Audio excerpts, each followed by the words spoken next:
papa, ils prennent ça pour rire. Ils prennent pour rire. Donc nous, on va voir quand Mohamed recevait les révélations là, il faisait comment? Voilà, on va lire ça. On va rien inventer, on va rien ajouter. Au lieu de fatiguer les gens, prendre vidéo des gens pour publier là. C'est ceux qui ne veulent pas prêcher. Nous, on voilà, va... dans le hadith maintenant, la vidéo est déjà positionnée. 1789 frères. On va voir ça. Non, tu es plus, Mato, tu es plus. La vidéo est déjà propre, la vidéo est déjà calée. On va lire. Ok, vas-y un peu. Safwan bin Yala bin Umaywa a rapporté que de son père, un homme vint trouver le prophète à Djirana. Cet homme portait un manteau imprégné de kalouk ou de soufra, une sorte de parfum. Il demanda au prophète: que me conseillez-vous d'accomplir lors de ma umrah? Alors Allah inspira le prophète et un morceau de tissu le dissimula. Désireux de voir le prophète recevoir l'inspiration divine, Omar me dit: viens, accepteras-tu de voir le prophète pendant qu'Allah l'inspire? J'accepterai. Donc le non, tu es plus frère. Donc au missionnaire. Donc le gars, il est venu voir, puisqu'il avait mis parfum sur lui. Et il est venu, il a dit au prophète d'Allah: ah, vraiment, lui, il a besoin de quelques enseignements. Donc, dès qu'il a posé la question en ce qui concerne sa umrah, en même temps, Mohamed est tombé toute chose, la révélation. Il est rentré en transe. Il est rentré en transe. Tu vois un peu? Donc, il est tombé en transe. Donc, il y a quelqu'un qui a demandé: est-ce que tu veux voir comment le prophète reçoit la révélation? Continue, frère, tu vas voir. J'accepterai. Pardon, j'acceptais. Donc, le gars accepté. Oumar souleva un coin du tissu et je vis le prophète qui ronflait. Ils vont préciser. Le narrateur secondaire pense qu'il a dit son ronflement était semblable à celui d'un chameau. Donc, joue comment le temps Mohamed tombe en transe là. Voilà comment il faisait. Écoutez. Attends, mes volumes.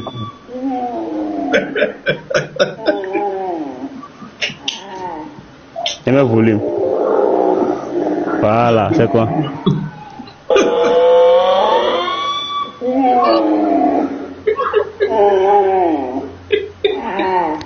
Voilà. Donc c'est comme ça il recevait la révélation. Ah, c'est pas vrai, les frères, celui-là, s'il vous plaît. Mais c'est ce qui est écrit. Oh, ça c'est. On fait une illustration. C'est ce qui est écrit. Le narrateur secondaire pense qu'il a dit son ronflement était semblable à celui d'un chameau. Maintenant, on cherche vidéo d'un chameau qui ronfle. Mais on dit comme, on n'a pas dit c'est ça exactement. Mais quand on dit comme là, c'est-à-dire que c'est semblable. C'est-à-dire que ça ressemble. Donc c'est comme ça faisait. C'est tout. Il faisait comment?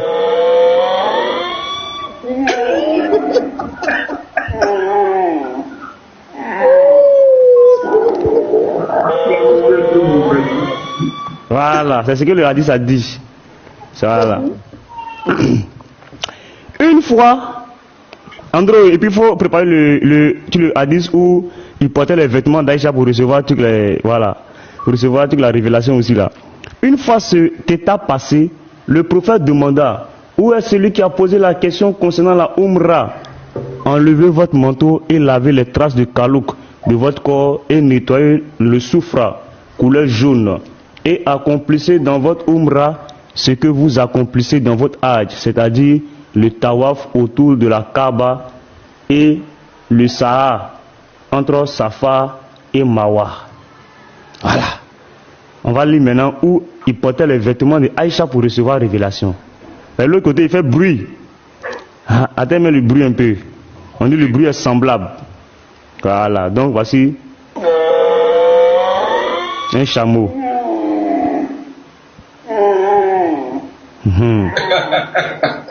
Maintenant on dit porter vêtements d'Aïcha maintenant. 54. Comment Boukari 454? Voilà. Bonjour, je peux expliquer ça ou bien? Non, attends, on va lire. Pardon. on vous a pas encore demandé de pouvoir expliquer. 454, non? C'est déjà clair dans nos oreilles. Laissez-nous, on va lire, on va donner les sources à nos frères. Toi, tu vas expliquer. Bon, est-ce qu'on a demandé à un musulman de venir expliquer? Il a dit, Bah, on m'a fait moyen. attends, un petit matos, s'il dit il va expliquer, laissez-moi expliquer. Claire, quelqu'un. Oui, mais attendez, il va nous dire, comme il est doué d'intelligence là, il va nous montrer que nous, on n'a pas compris. 450 combien? Ok, Andro?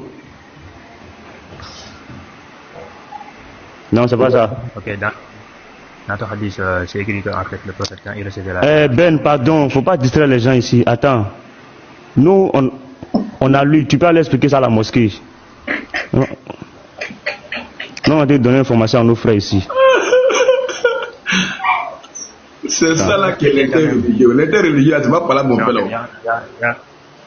Il y a en fait un sens spirituel dans ces hadiths-là. Oui, on a compris. Tu vas expliquer ça plus tard. Non, Andrew, c'est pas ça. Vous n'enseignez pas dans les mosquées, nous on enseigne ici. C'est vous qui voulez venir expliquer ce que nous on enseigne. Comme ça, on a demandé quelques explications. Andrew, tous les hadiths, on va lire. Donc, Ben, pardon, faut aller tapoter, pardon. Attendez, s'il vous plaît. Non, attends, laisse-le. On dit Mohamed ronflait là, t'as venu expliquer comment on joue. Voilà. Il ronflait comme ça. Toi, t'as venu expliquer, on dit.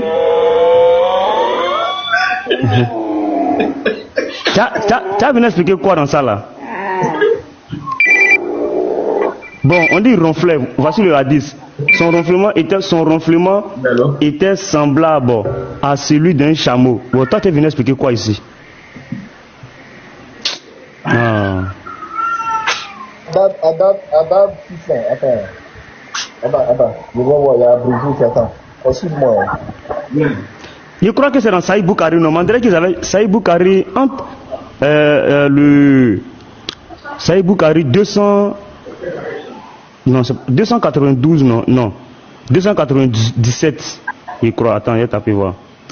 Ou bien là-bas, c'est le. Oh, ça, c'est le monstrueux. 297 là. Là-bas où il couchait avec quelqu'un, là-bas, c'est monstrueux. Non, c'est pas ça. Adad al-Mufran, pardon. Dans Suna.com. Ouais, Suna.com. Adad al-Mufran. Ok. Des gens. Vous êtes venu expliquer la Bible aux gens. Les gens vous ont pas demandé d'expliquer. On fait la même chose. Et puis vous voulez venir expliquer aussi. Non, je vais expliquer. T'as dit quoi? Andrew. Adab al-Mufrad. Numéro combien? 600. 600. Ok. General Behavior. Le comportement, ouais, normalement c'est ça. Ça doit être ici forcément.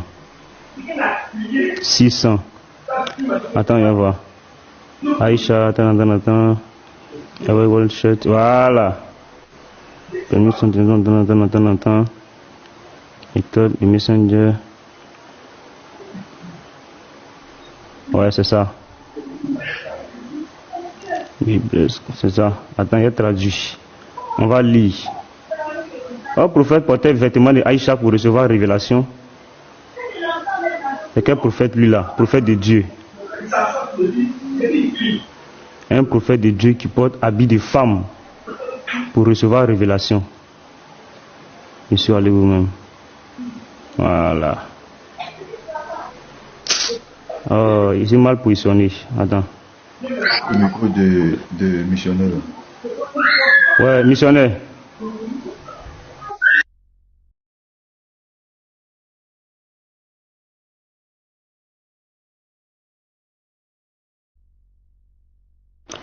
Attends, il est sélectionné là. Voilà. Ops. Copier. J'espère qu'ils ne vont pas nous sortir autre chose.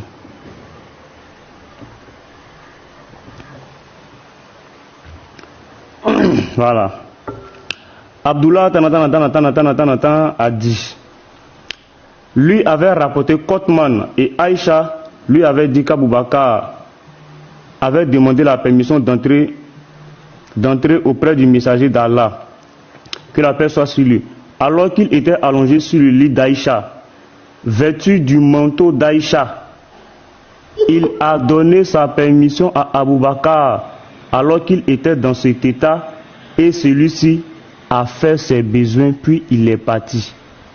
Puis Omar, que Allah soit satisfait de lui, demanda la permission et on lui donna la permission alors qu'il était dans la même position. Il fit ses besoins puis s'en alla. Autrement dit, puis j'ai demandé la permission de le voir. Il s'est assis et a dit à Aïcha, rassemble tes vêtements. J'ai alors fait ce que j'avais à faire, puis je suis parti. Aïcha dit, ô messager d'Allah, je ne t'ai pas vu aussi effrayé pour Abu Bakr et Omar, que Allah les agrée, que tu l'as été pour Othman.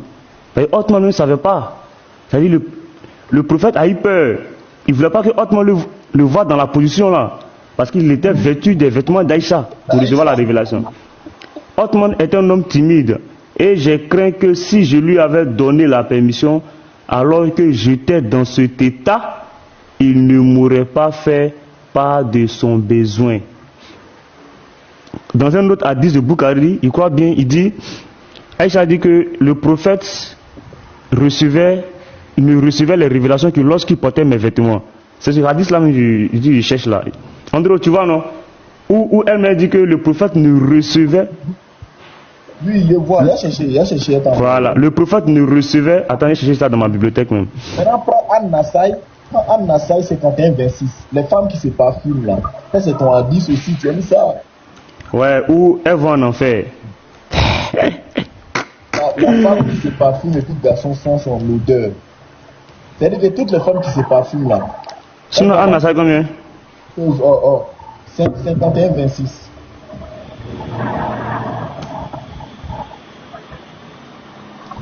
Sunna An-Nasai. 51-26.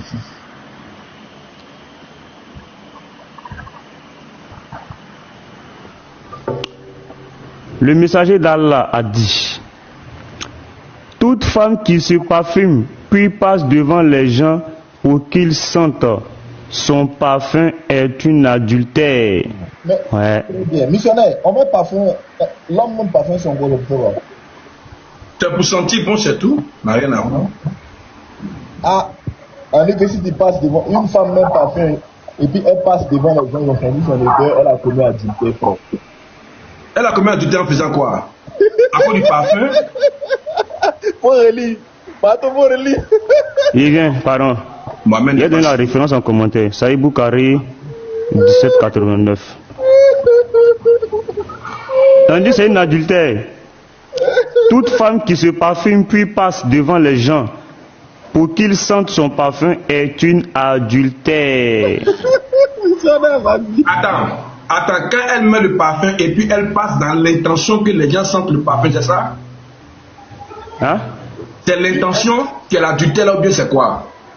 Non, même si on dit si elle passe, qui passe devant les gens pour qu'ils sentent son parfum. C'est ça? Oui, mais parfum, là, on va sentir forcément puisque c'est forcément. Parfum. Mais parfum même là, c'est pour bien sentir qu'on voit les gens. C'est pourquoi on sent, c'est tout. Et c'est parfum, c'est pourquoi il y a au jeu dedans. On dit à la combien adultère, frère?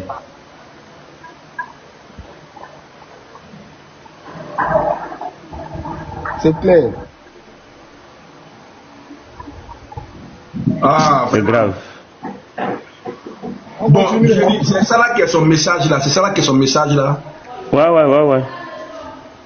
C'est ça. Andrew, ouais. Demande-tu le hadith où il dit si une femme met le faux cils, elle met le faux ongles, elle met le faux cheveux, elle est maudite là. Toute femme musulmane.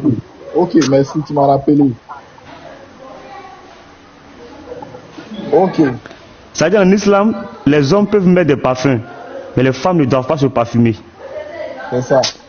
C'est terrible dans l'islam là. Attends. Allah a maudit les femmes, voilà, qui ajoutent les cheveux, qui rajoutent. Or, à Abidjan ici on voit la plupart des coiffeuses, des tresseuses, hein, les femmes qui ont le magasin de manicure, pédicure, la plupart sont les femmes musulmanes. Donc Allah les a maudites elles toutes. Ouais. Faut croire. C'est vrai, tu m'as rappelé même. Voilà, ok. Bon, il ne va pas dire de nom, hein. Il ne va pas dire de nom. Pendant qu'il cherche là, prends-moi une Madja 1042, s'il te plaît. Une Madja 1042. Sinon, Ibn Majah 1042. 1042. Très bien. J'ai trouvé ton hadith, ça. Prends-moi une Madja 1042. Les garçons qui se tressent là, les garçons musulmans qui se tressent. Missionnaires, les garçons musulmans qui se tressent là. Moukawal a dit, j'ai entendu Abu Saïd, un homme de Médine, dire, j'ai vu Abu Rafi, l'affranchi du messager d'Allah, lorsqu'il a vu Hassan bin Ali faire la prière, les cheveux tressés.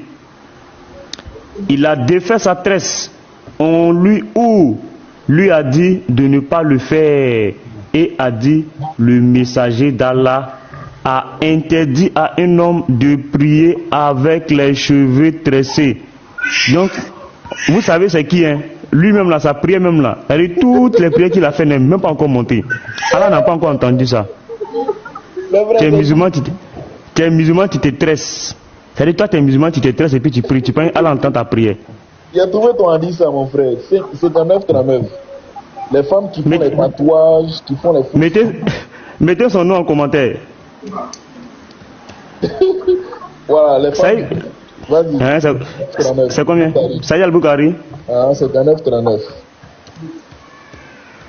C'est-à-dire toi tu es homme, tu te tresses et puis tu pries, et puis tu es musulman. Tu peux, Allah va te pardonner. Allah n'a pas encore accepté la prière. Attends, on va voir. Tu as dit combien? Oui, c'est voilà, c'est ça.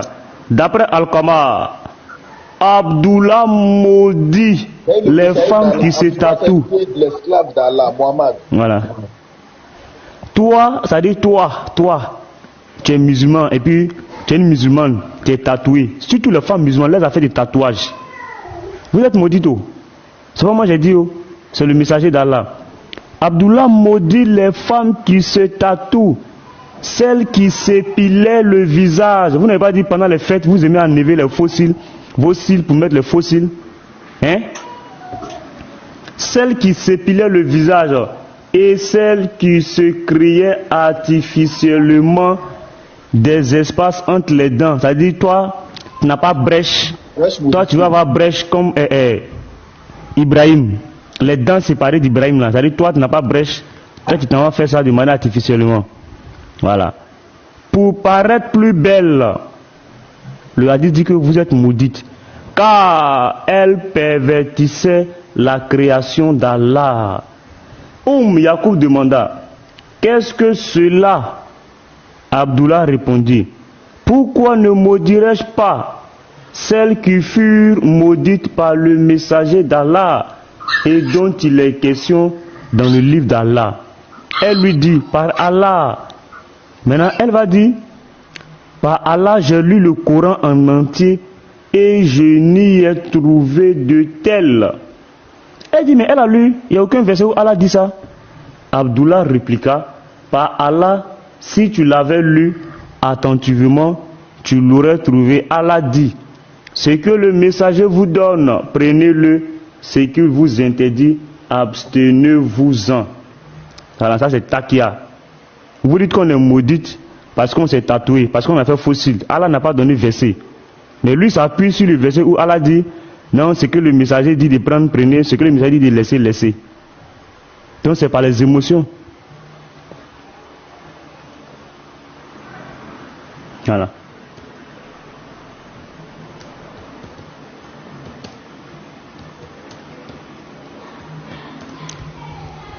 Quarante combien?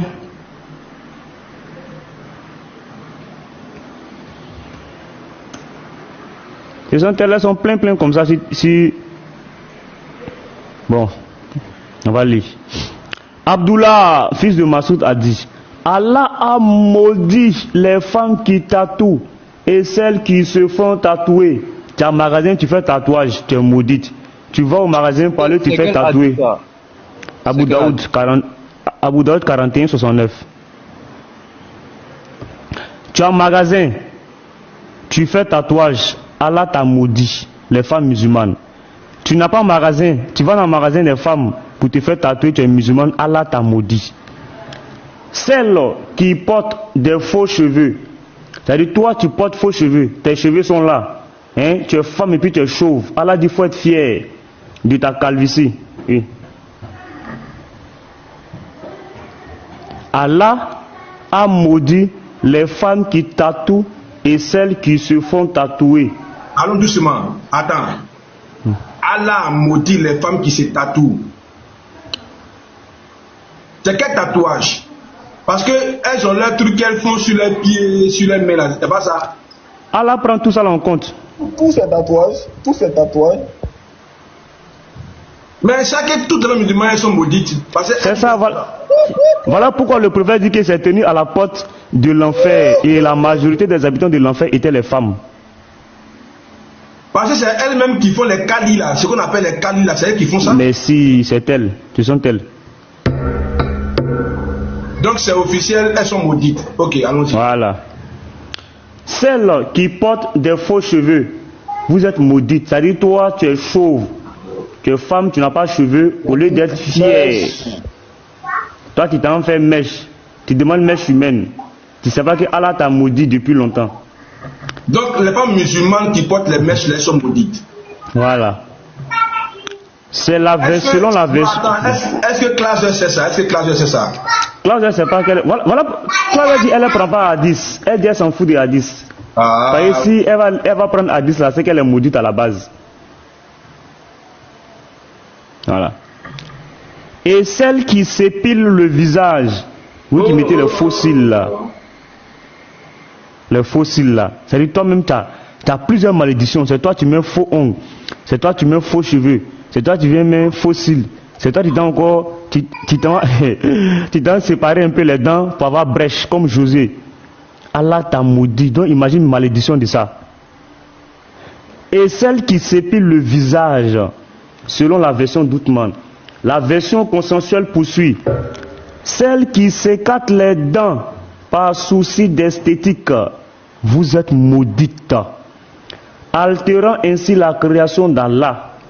Lorsqu'une femme de la tribu des Banu Assad, nommée Yacoub, qui récitait le Coran, les frères, vous à chaque fois vous demandez le numéro de hadith. Pourtant nous on met, Andropov donne, on tape, mais en commentant encore vous demandez. Prenez note les frères. Celle qui s'écarte les dents par souci d'esthétique, altérant ainsi la création d'Allah. Lorsqu'une femme de la tribu des Banu Azad, nommée Yacoub, qui récitait le Coran, selon la version d'Othman, entendit cela, elle vint le trouver, selon la version consensuelle, et lui dit: j'ai entendu dire que tu as maudit les femmes qui tatouent et celles qui se font tatouer. Celles qui portent des faux cheveux, selon la version de Muhammad. Celles qui s'épilent le visage et celles qui s'écartent les dents, selon la version consensuelle. Car elles altèrent la création d'Allah, selon la version d'Othman. Il dit: pourquoi ne maudirais-je pas ce que le messager d'Allah a maudit, ainsi que ceux qui sont mentionnés dans le livre d'Allah? Elle répondit: je l'ai lu de bout en bout et je n'y ai rien trouvé. Il dit: par Allah, si tu l'avais lu, tu l'aurais trouvé. Il lut alors: accepte ce que le messager d'Allah t'a apporté et abstiens-toi de ce qu'il a interdit. Elle dit: je trouve certaines de ces choses en ta femme. La femme dit: toi-même là, ce que tu as dit là, je trouve ça aussi chez ta femme. Dans les maudites. Il dit: entre et regarde. Elle dit: j'entrai et je ressors. Il demanda: qu'as-tu vu? Elle répondit: je n'ai rien vu. Il dit: si cela avait été le cas, elle ne serait pas avec nous. Voilà, ça dit elle a déjà. Ceci est conforme à la version d'Othman. Voilà. Okay. Merci beaucoup, frère. Maintenant, ça c'est l'islam. Il faut nous prendre Saïd Boukari 71 31. Dajjal, ça Saïd Boukari 71 31. Voilà, parce que souvenez-vous bien que Pasteur Mena utilisait un hadith avant d'afficher. Souvenez-vous bien que Pasteur Mena utilisait un hadith qui dit que Allah viendra aux musulmans. Voilà, sous une forme. Voilà, sous une forme. Donc ça serait une forme humaine parce qu'il va faire sortir son tibia. Très bien. Donc Pasteur Mena, Allah va donner, et Mohamed va donner la différence entre Allah et puis Dajjal. L'antéchrist, Dajjal, il y a cette différence. Regardez. Anas a rapporté, le prophète, que la bénédiction d'Allah soit, a dit, aucun prophète n'a été envoyé sans mettre en garde ses fidèles contre le menteur borgne à Dajjal. Prenez garde, il est borgne, contrairement à votre Seigneur. C'est-à-dire que Allah n'est pas borgne. Si Allah n'est pas borgne, c'est qu'Allah a des yeux. Ça veut dire qu'Allah a deux yeux. Voilà.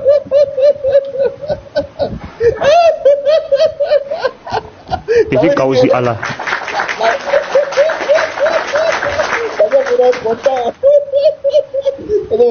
La seule différence entre Allah et Dajjal, c'est que Dajjal il a une œil cassé. Il a un œil cassé. Sinon Allah ne va pas dire. Allah ne peut plus en forme. C'est la seule différence. Sinon les deux ils sont Vas-y frère, il faut lire ensuite. C'est clair. Allah est KO. Il est borgne, contrairement à votre Seigneur. Entre ses yeux, Al-Dajjal, il sera écrit le mot kafir, c'est-à-dire mécréant. Voilà, donc c'est le deuxième test qui est là. Voilà. Maintenant, pourquoi la viande pourrie en islam, frère? Pourquoi la viande pourrie? Saïd Boukari, 3330. Pourquoi la viande commence à pourrir, frère? Saïd Boukari combien? Saïd Boukari. Oh, il y a un 10 dessus. Oui. Boukari combien? Saïd Boukari, 3330.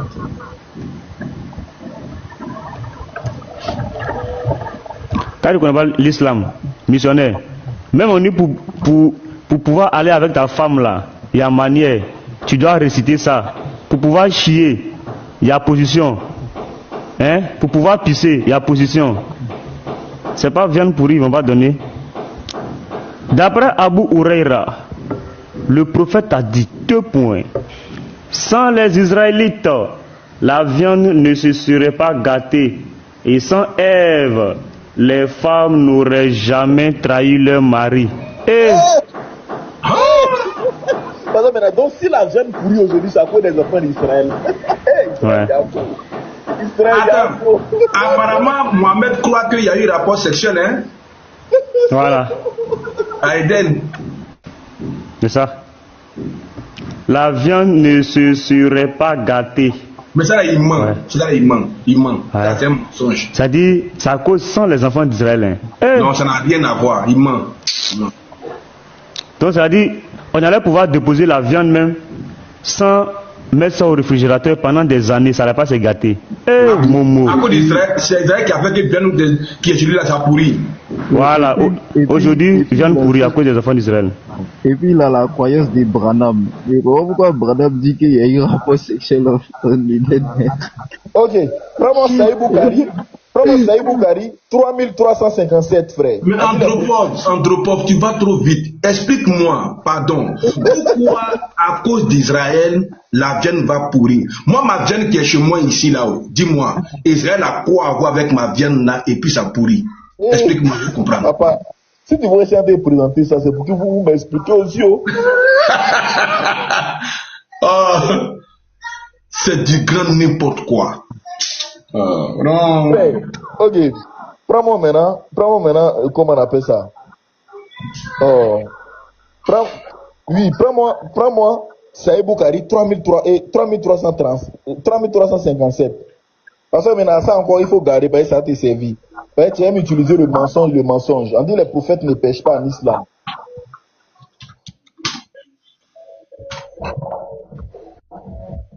Saïd Boukari, 3357. Les prophètes ne pêchent pas en islam. Vas-y un peu. 3357, ton micro est fermé. Boukari, t'es dans Mousseline. Pardon, je lisais, pardon. Je suis dans Mousseline, pardon. 3357. Désolé, j'étais muté même.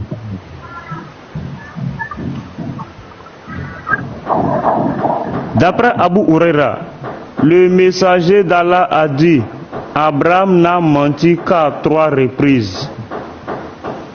Voilà. Les prophètes ne pêchent pas. Ibrahim, comment il s'appelle, non? Missionnaire, voilà ça, hein. Attends, il dit c'est seulement à toi que puisque Abraham a menti. Ouais. Lui, il a connu la vie d'Abraham Moussa. Shalom, shalom les frères. Excusez. Shalom, shalom les frères. Excusez-moi. Shalom frère, vas-y. Voilà, Petit Mato, si tu prends Saïd Boukari 33-58, là-bas même, il détaille même où les 3 reprises où il a menti. C'est-à-dire, je suis malade, et puis il continue. Donc si tu peux prendre Saïd Boukari 33-58.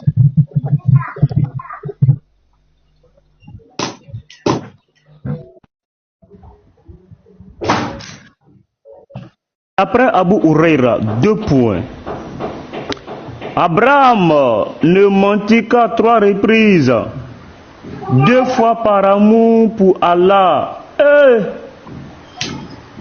Lorsqu'il dit, je suis malade. Abraham avait quelle maladie? Et ajouta, c'est l'idole qui m'a rendu malade. Nana Kafra. La 3e fois, alors qu'Abraham et Sarah, son épouse, voyageaient, ils traversaient le territoire d'un tyran. Quelqu'un dit au tyran, cet homme Abraham est accompagné d'une femme très charmante. Il envoya donc chercher Abraham et l'interrogea sur Sarah. Bon, c'est écrit où dans le Coran? Ça là, c'est écrit où dans le Coran? Bande de falsificateurs, de menteurs. Qui est cette femme? Abraham répondit, c'est ma sœur. Abraham alla trouver Sarah et lui dit, oh Sarah, il n'y a pas d'autre croyant sur terre que toi et moi. Ouais. Cet homme m'a interrogé sur toi et je lui ai dit que tu étais ma sœur. Alors, ne contredis pas mes paroles. C'est-à-dire, ils ont pris ça dans la Bible, mais ils ont juste falsifié, plagié. Ce n'était pas un homme, c'était un roi. Avec précision. Allah ne sait même pas si c'est un roi ou bien si c'est qui. Le tyran, on dit le tyran, appela Sarah et lorsqu'elle s'approcha, il tenta de la saisir, mais sa main se raidit et il fut déconcerté. C'est faux, c'est pas ce que l'histoire dit. Il dit à Sarah, prie Allah pour moi. Ouais. Ouais, Allah aussi est fort. Et je ne te ferai aucun mal. C'est faux, c'est pas ce qui s'est passé. C'est même pas à Sarah. C'est à... D'abord, l'Éternel a parlé au roi d'abord. Le roi a vu son songe. Menteur. Alors, Sarah implora Allah de le guérir. Et il fut guéri. Il tenta de la saisir une seconde fois, mais sa main était aussi raide, voire plus qu'auparavant, et il était encore plus désemparé. Il supplia de nouveau Sarah, prie Allah pour moi, et je ne te ferai aucun mal. Sarah pria Allah une fois de plus, et il trouva la santé. Vous voyez comment ceux-là sont des menteurs. Il appela alors l'un de ses gardes et lui dit, tu ne m'as pas amené un être humain, mais un démon. Le tyran donna ensuite Agar comme servante à Sarah. Vous voyez comment il ment encore. Donc c'est le tyran qui a donné Agar comme servante à Sarah. Sarah revint auprès d'Abraham pendant qu'il priait Abraham faisant un geste de la main, c'est-à-dire Abraham est en train de faire rakat. Il est en train de faire ses rakat. Comme Sarah venait, il a fait un geste. Attends, je prie. Attends, je suis là à prier. Demanda, que s'est-il passé? Elle répondit, Allah a déjoulé le complot du mécréant et m'a donné Agar à son service. Ouais. Abu Huraira adressa alors ses auditeurs en disant, c'était votre mère.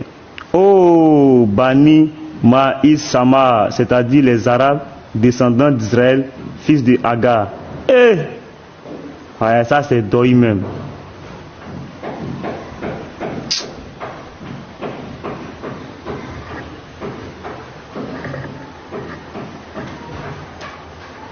Abu Daoud, hein?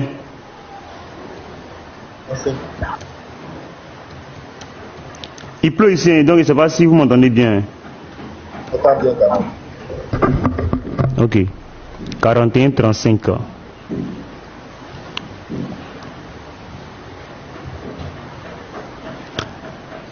Jabir ibn Abdullah rapporte, le messager d'Allah a interdit à un homme de mettre ses sandales lorsqu'il est debout. Tous les musulmans qui ont porté les chaussures, arrêtez, vous êtes des voyous, des bandits. Vous devez vous asseoir ou bien vous coucher pour porter les chaussures. Voilà, merci beaucoup. Deuxième point, écrit Silsila Saïya. Tu connais ça, non? Ça, tu es un pro. Ouais. C'est sur Suna.com même. Voilà, Silsila Saïya, comment on appelle ça? Numéro 2570. Comme chaussures, souvent tu es pressé, quand tu sais quand tu veux porter des chaussures de douche là, pour aller chaque au baisser là. Silsila Saïya. Ouais, ils n'ont pas mis ça ici. Il y a que c'était sur Suna.com. Il faut écrire un truc ça. Ouais, il sait. Silsila Saïya, mon frère. Non, tu es plus Mato. Mato, un jour on venu ici, on fait un duo, non, on il est à 10. Numéro combien? On va dire même. Silsila Saïya, chose comment on appelle ça? 25-70. 25-70. Tu trouves pas? Attends. Il est mal écrit. Silsila, tu as bien écrit Silsila là. Oui. Non, c'est bon. Il y avait mal écrit. 25-70. Non, tu es plus. D'après Abu Huraira, le prophète et son messager a dit, lorsque tu mets tes chaussures, commence par la droite, et si tu les enlèves, commence par la gauche. Que la droite soit la première que tu mets et que la gauche soit la première que tu enlèves. Et ne marche pas avec une seule chaussure. Enlève les deux ou porte les deux. Donc tous ceux qui marchaient, leurs chaussures étaient coupées. Et puis ils ont marché avec l'autre. Et l'autre pied était nu là. Vous êtes des voyous, des bandits, des égarés spirituels. Vous ne connaissez pas votre religion. Merci. Ça c'est un très bel exemple. C'est en train de marcher, puis ta chaussure se coupe. Dès qu'un pied est coupé là, tu dois enlever les deux chaussures à mettre pour marcher nu-pied. Premier point. Deuxième point, tu gardes tes chaussures devant la porte, bien alignées. Si quelqu'un shoot, un pied est avancé, tu dois aller chercher avec la main, venir coller et porter les deux en même temps. Et quand tu portes, tu vas porter le pied droit. Tu t'assois d'abord. Tu t'assois, tu portes le pied droit. Ensuite, tu portes le pied gauche. Maintenant, pourquoi on a porté pied droit, pied gauche? On n'a pas porté un pied. Prends-moi maintenant Silsila Saïya 348. Ils vont nous dire pourquoi on n'a pas porté ça. Prends le 348. Ok.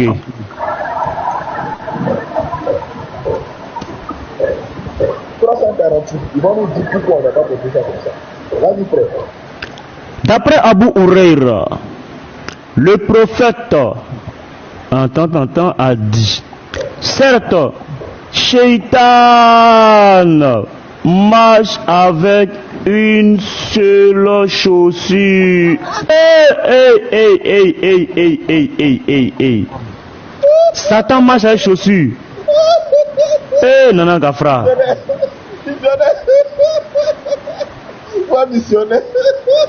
Missionnaire. Satan marche avec chaussures. On peut faire ça. Non. Eh, Allah, Allah, Allah, Allah, Allah, Allah, Allah.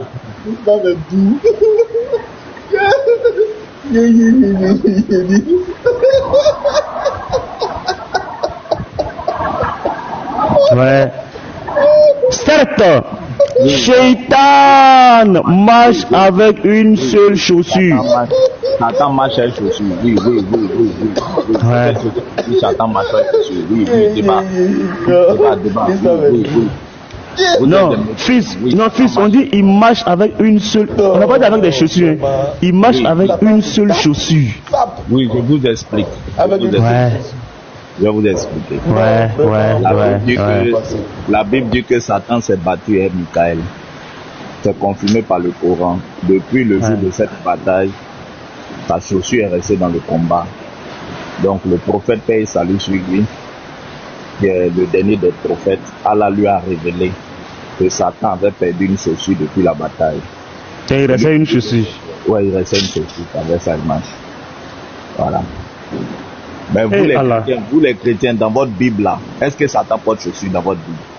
Est-ce que Satan Allah. Satan a fait fort. Ouais. Maintenant, Andro, ma question là.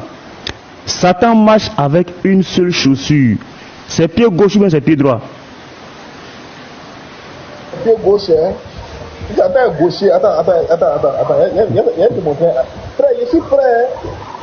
Mais Andropov, Satan est gaucher. Pourquoi quand Jacob a voulu bénir ses enfants là, pourquoi quand il a mis sa main droite sur la tête des Manassé, ils ont aussi d'Ephraïm, ils ont dit non. Donc vous savez que Dieu lui-même là, il aime les droitiers, Dieu n'aime pas les gauchers. Donc le côté gauche c'est pour Satan, le côté droit c'est pour Dieu. C'est confirmé dans la Bible. Ce hadith et d'autres, attends Elisa là, regarde. Ce hadith et d'autres hadiths montrent que le musulman ne doit pas marcher avec une seule chaussure, car ceci est une ressemblance à Shaitan. Nous disons Amin. Au moins le Coran permet d'éduquer les gens. Sans le Coran, les gens n'allaient pas savoir qu'on ne doit pas marcher avec une chaussure. Maintenant, vous prenez votre Bible et puis montrez-nous où la Bible donne l'éducation de comment porter les choses. Andro, donne-nous un hadith encore lit. Non, pas une manière, tu as posé une question, on doit répondre. C'était frère, moi, ils m'ont pas nommé Mézin dans le bien, je connais les hadiths. Comment il tu es KO, débat engagé, tu es KO. Prends ta Bible, montre-moi un verset où ton Dieu a dit 32 combien? On ne porte pas chaussures. On ne porte pas un pied de chaussure. Prends ta Bible, montre-moi.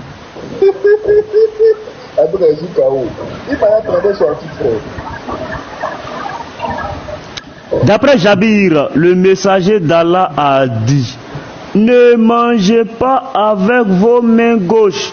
Donc tous les bébés, ça dit tous les bébés, les enfants qui mangent avec les mains gauches, toutes les personnes qui mangent avec les mains gauches sont des koufars, des voyous. Tous les musulmans qui mangent avec les mains gauches, tu attrapes cuillère avec ta main droite, tu attrapes fourchette avec main gauche, tu attrapes couteau avec main gauche, tu es un koufar.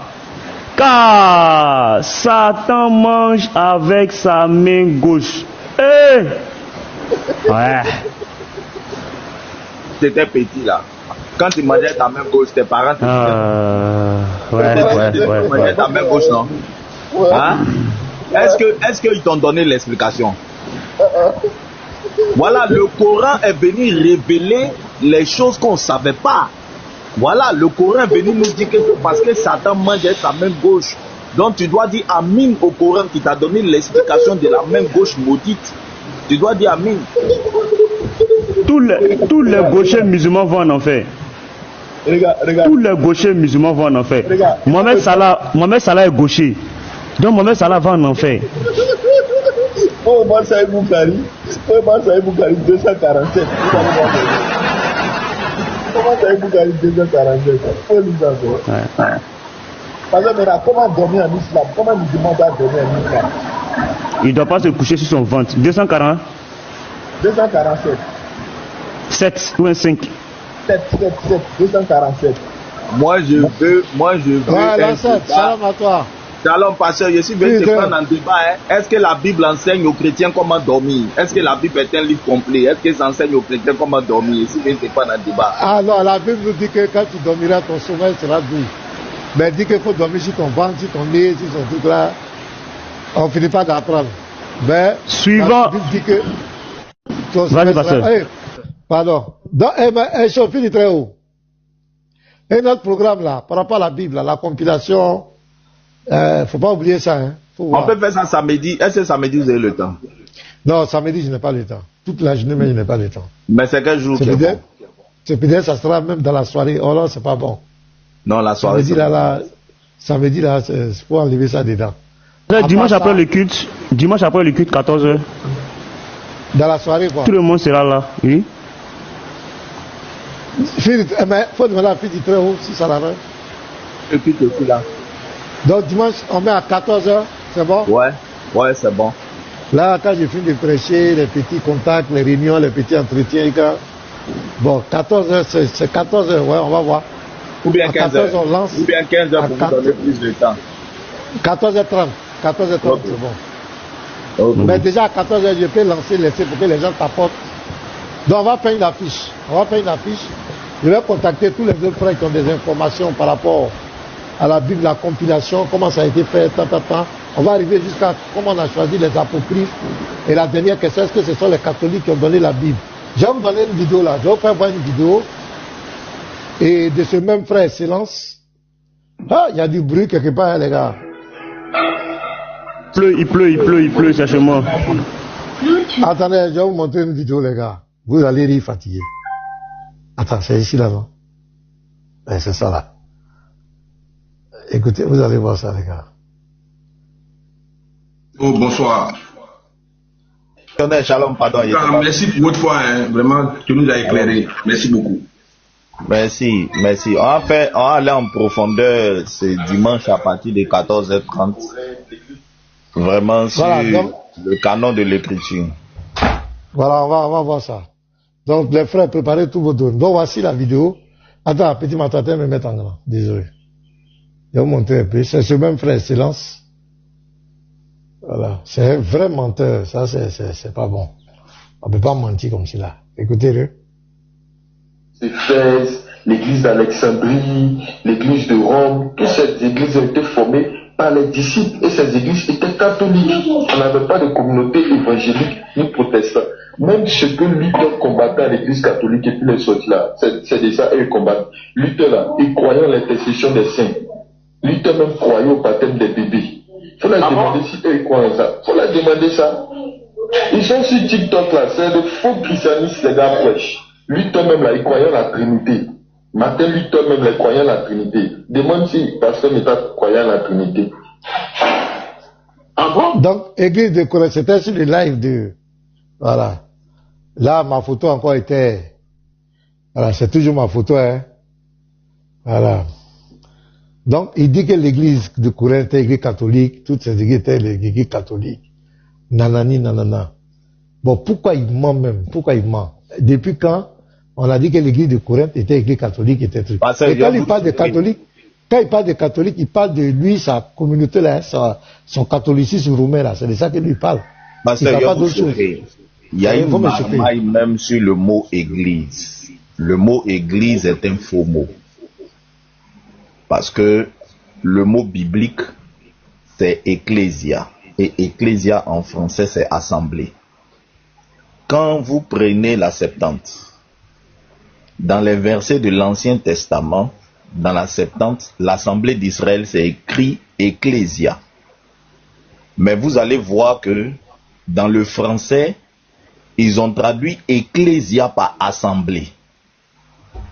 Dans l'Ancien Testament, Assemblée d'Israël. Mais quand ils viennent dans le Nouveau Testament, le même mot Ecclésia, ils ont inventé un mot Église dans le Nouveau Testament. On va parler de ça le dimanche. Parce que l'objectif était de montrer que Jésus est venu créer une nouveauté.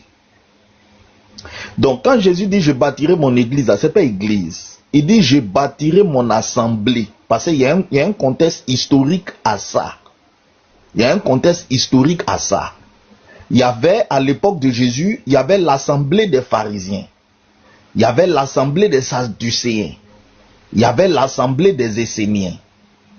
Et les assemblées se combattaient à coups de doctrine. C'est dans ce contexte-là que Jésus a dit, je bâtirai mon assemblée. Donc le mot église est une invention des latins. Ça n'a jamais existé dans la Bible, le mot église. Ça ne veut rien dire, le mot église. Ça ne veut rien dire, le mot église. Ils ont inventé ça pour faire croire que Jésus est venu créer quelque chose de différent. Parce que quand on dit le mot église, ça pose le problème du nom. Il faut trouver une dénomination à cette institution que Jésus est venu créer. Alors que quand on garde le mot assemblée, ça pose un problème doctrinal, parce que dans le plan du Seigneur, il y a une seule assemblée qui est l'assemblée d'Israël, sous laquelle les non-juifs et les juifs doivent être réunis en Christ. La maison d'Israël. Il y a une seule assemblée pour Dieu. Il y a une seule assemblée. Donc tous ces mots inventés dans le christianisme, église, et vous prenez la Septante, c'est clair, l'Ancien Testament, c'est écrit l'Ecclésia d'Israël. Ils ont traduit là-bas assemblée d'Israël. Quand ils viennent dans le Nouveau Testament, je bâtirai mon ecclésia, ils inventent un nouveau mot, église. Pour donner l'impression aux gens que dans le Nouveau Testament, l'institution dont on parle là n'a rien à voir. Il y a trop de bêtises. L'invention du mot catholique, la transformation du mot canon. Et ils ont fait évoluer le mot canon pour que le mot canon ne signifie plus les livres inspirés, mais ça signifie maintenant les livres acceptés par les chrétiens. Parce que si on dit les livres acceptés, ça donne autorité au pape de valider ou de ne pas valider un livre. Donc, ce qu'ils combattent en réalité, qui est derrière tout ce débat, c'est l'inspiration de l'écriture. C'est le vrai fond. L'écriture est-elle inspirée de Dieu? Et aujourd'hui, c'est le débat de la dernière, c'est-à-dire que vous voyez, on revient dans le jardin d'Éden. Dieu a-t-il réellement dit, de la manière que Satan a dit à Ève, que cette ordonnance qu'ils ont entendue là, c'est pas un commandement, c'est pas la parole de Dieu. On revient dessus aujourd'hui. Est-ce que la Bible que nous avons là, c'est un texte inspiré de Dieu? Est-ce que c'est la parole de Dieu? Vous allez voir qu'actuellement, c'est ça qui est attaqué. C'est la parole qui est attaquée. C'est ça. C'est ça qui est attaqué. Donc il faut marmailler. Non, il n'y avait pas de canon qui existait. C'est les chrétiens eux-mêmes qui se sont réunis pour décider quels livres on peut accepter, quels livres on peut rejeter. Mais même les livres qu'ils ont validés, je ne sais pas s'il y a quelqu'un sur le panel, je vais vous dire des trucs ahurissants. Prenez 2 Maccabées, chapitre 15, verset 37 à 38. Vous lisez ça, vous êtes choqués. L'auteur même de Maccabée écrit dans 2 Maccabées 15 à 38 que j'ai composé ce livre. Si j'ai bien fait, c'est bon. Mais si vous jugez que ce livre-là est inspiré, prenez. C'est-à-dire, vous lisez le texte même vous dit que le livre a été composé par un être humain. Que le texte lui-même, Maccabée, ne se reconnaît pas comme un texte inspiré de Dieu. C'est écrit dedans. Vous prenez 2 Maccabées, le dernier chapitre, le chapitre 15, vous commencez à lire à partir de 35 jusqu'au dernier verset 38, vous êtes choqués. C'est-à-dire un livre qui se dit lui-même qu'il n'est pas inspiré. Lui-même, il dit qu'il a été composé par un humain. Le pape dit non, c'est inspiré. Il prend, et puis on met ça dans la Bible catholique, c'est la Bible. Il y a trop de marmailles que les latins ont fait, mais on comprend, il y avait un contexte politique qui était lié à ça. Il y avait un contexte politique qui était lié à ça. Oui, pasteur. Tu as le dossier de Spinoza? Le Spinoza qui a été chassé de son rabbinat et qui est devenu philosophe. Oui, Spinoza, c'était un gars qui il a fini par devenir athée. Hein? Athée, oui. C'est pas, il était dans du n'importe quoi. Il a eu problème avec le judaïsme. Oui, on vient de m'envoyer une de ses vidéos, même ses thèses. Bon, il est tellement confus. Et les gens, les kémites utilisent beaucoup ces arguments. Hein? Spinoza, c'est des choses qu'il faut aussi on va revenir là-dessus. Voilà, mais on va parler de la compilation de la Bible. Platon qui est beaucoup utilisé pour certains plans doctrinaux chrétiens. Est-ce que vous savez, pasteur, que Platon c'était un gay? Mais les gens n'ont pas étudié la philosophie. Platon c'était un gros baisse, c'était un woubi de la mort. Platon c'était un gros woubi de la mort. Ah bon? Mais avant, là, dans la philosophie grecque, les maîtres philosophes là, transmettaient leur savoir à leurs disciples en les sodomisant. Les gens n'ont pas étudié l'histoire de la philosophie grecque. Vous voyez ça? Il y a trop de philosophie là. Ça se baisse, ça. C'est comme on a lu un hadith aujourd'hui, où Satan, quand les musulmans s'abaissent pour prier, Satan vient lever, il vient tirer poil dans les anus. Et puis on dit, Satan dans le on dit, il y a un bruit qui sort accompagné d'une odeur. Et on dit, mais il s'attendait à quoi? Mais vous allez voir que le concept de la Trinité, est basé sur la philosophie d'Aristote. Tout ça, quand on va finir le canon de l'écriture, il y a des thèmes comme ça, on va parler. Parce que c'est les Justin Martyr, là, cherchant à rapporter la foi juive à la raison, cherchant à emmener la foi juive à la raison humaine, vont utiliser, en tant qu'apologètes, ils vont utiliser la philosophie grecque pour que la foi juive soit acceptée dans le monde grec. C'est comme ça qu'ils vont faire appel à la philosophie aristotélicienne, et ainsi de suite, pour expliquer certains concepts qu'ils ne comprenaient pas dans le judaïsme. Ok, voilà. L'ancêtre vivant que les kémites doivent adorer, c'est lui qui est là, le sage, il est là. Donc dimanche, là-bas, aidez-nous à faire une belle affiche. Hein.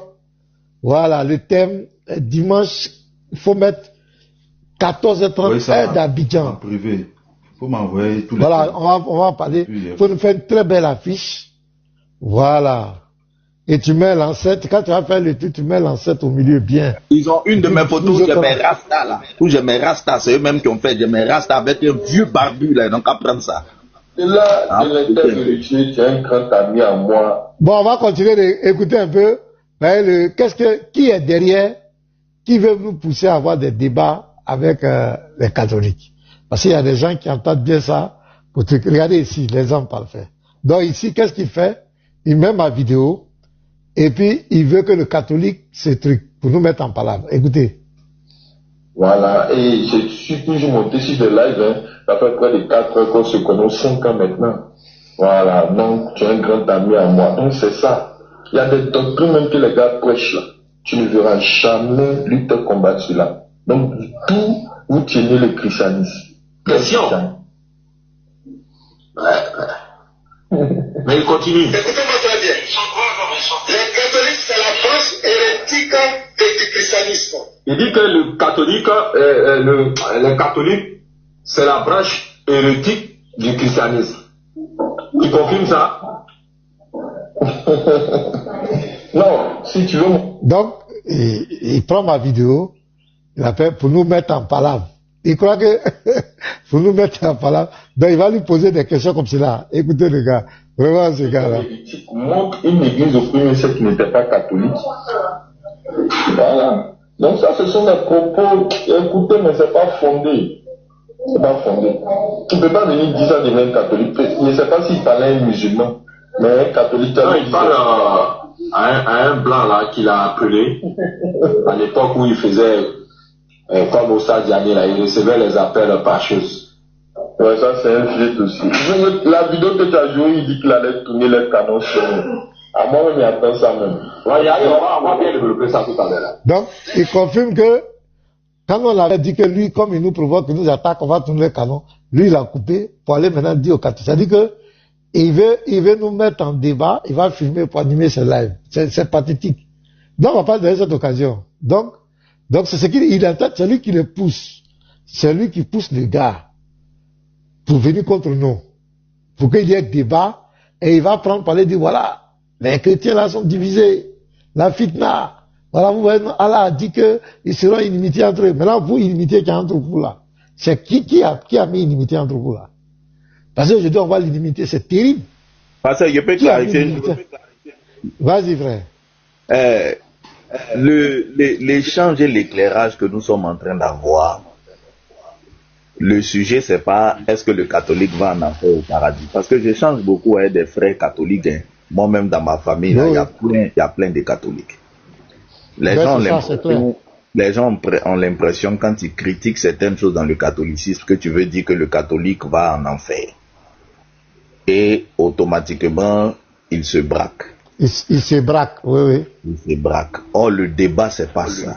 Le débat, c'est que, j'ai utilisé le mot église, quand Yeshua est venu, il a dit qu'il va bâtir son assemblée. Et cette assemblée-là, elle a une histoire. Malheureusement, un groupe d'individus qui ont pris la foi chrétienne ont falsifié cette histoire. Donc, on veut juste rétablir la vérité de l'histoire de l'assemblée de Yeshua. Il faut que les gens comprennent ça. Il ne s'agit pas de dire un tel va en enfer, un tel va au paradis. On veut rétablir la vérité de l'histoire. Donc, ça sera les faits, rien que les faits, sans interprétation. Parce que les faits sont têtus. Il ne s'agit pas de venir interpréter, c'est de présenter les faits. Donc, quiconque est contre doit venir aussi présenter les faits. Pas des interprétations. On ne va pas venir présenter des interprétations. Là où Excellence a raison. Nous, Luther n'était pas parfait dans sa réforme. Il faut savoir que ce que moi j'appelle la révolution chrétienne, c'est-à-dire le retour à l'évangile pur, a connu une marche. Ça ne s'est pas fait en un coup. Et ceux qui ont commencé la révolution ont fait des erreurs, comme c'est le cas dans toute révolution. Mais ils ont aussi gagné des batailles. La réforme de Luther a eu pour force de rétablir les livres qui ont toujours été reconnus comme inspirés depuis le 1er siècle. Après ça, oui, mais faut pas oublier même le fondement du salut. Voilà, parce que lui, il a combattu les... Voilà, où on devait payer l'argent. Oui, il a combattu beaucoup de choses. Mais il a dit que le salut, c'est pas la foi. C'est pas par... Voilà, il a conservé beaucoup de choses aussi qui n'étaient pas droit avec l'écriture. Oui, oui. Calvin c'est pas aussi... détaché. C'est pas totalement détaché. Il y avait encore des trucs. Mais quand même, il a commencé le combat. Effectivement, ça, on assume. Nous, on assume, on n'est pas malhonnête, on assume. On n'est pas malhonnête, on assume. Donc, aller sur un plateau pour dire, ouais, même Luther croyait la Trinité. Oui, ça veut dire que dans un combat, là, quand il y a plusieurs batailles, tu choisis ton combat que tu mènes. Tu ne peux pas gagner toutes les batailles en une vie, mais tu choisis au moins un combat que tu mènes efficacement. Et le reste, les autres générations vont venir faire quoi? Vont venir continuer la bataille. Bonifier au fur et à mesure. Voilà. Calvin aussi a gagné des batailles, il en a perdu d'autres. Il y a des conneries que Calvin a fait. Calvin, par exemple, était très misogyne. Si vous écoutez les enseignements de Calvin sur les femmes, vous allez quitter l'église, mais vous ne serez même plus chrétien, vous allez tomber à la renverse. Vous voyez. Mais c'est pour ça qu'au sein du protestantisme, les révolutions ont continué. Par exemple, quand les Luthers ont fini leur protestantisme et tout ça, le débat sur le baptême a été engagé. Parce que les Luthers n'avaient pas fait la révolution sur le baptême, l'immersion. C'est ça. Ils avaient conservé, voilà. Donc, d'autres groupes protestants ont engagé le débat sur le baptême. Et ils ont laissé les protestants pour aller créer ce qu'on appelle les baptistes et les anabaptistes. Vous voyez. Donc, le retour à la saine doctrine a connu une marche progressive au fil des siècles. Voilà, donc dire que oui, Luther même qui suivent là, Luther même disait ça. Non, nous on ne suit pas un homme, nous on suit les Écritures. Donc s'il y a des choses que Luther a fait qui étaient bien, on va dire que ça c'était bien. S'il y a des choses que Luther a fait qui étaient mauvaises, on va dire que ça, on rejette ça. C'est pas bien. On ne suit pas un homme. Il faut que ça soit clair dans la tête des gens. Vous suivez un papa. Nous, on ne suit pas un papa, on ne suit pas quelqu'un, on suit les Écritures. Voilà, c'est Luther même là. On va y arriver. Voilà. On va y arriver, fils Tréau. Donc, prépare les documents, tout, on est dessus. Chacun va se préparer pour le dimanche. On demande à la VAR de nous faire une belle affiche. Je vais partager ça sur ma page Facebook. Je vais partager aussi sur nos différents canaux YouTube, tout, pour que tout le monde soit là, pour qu'on ait une grande audience. Bon, le dimanche, je crois qu'on va faire à 15 heures au moins, parce qu'il y a d'autres qui vont dans les cultes et finissent pas tôt, permettre à tout le monde d'être tranquillement rentré.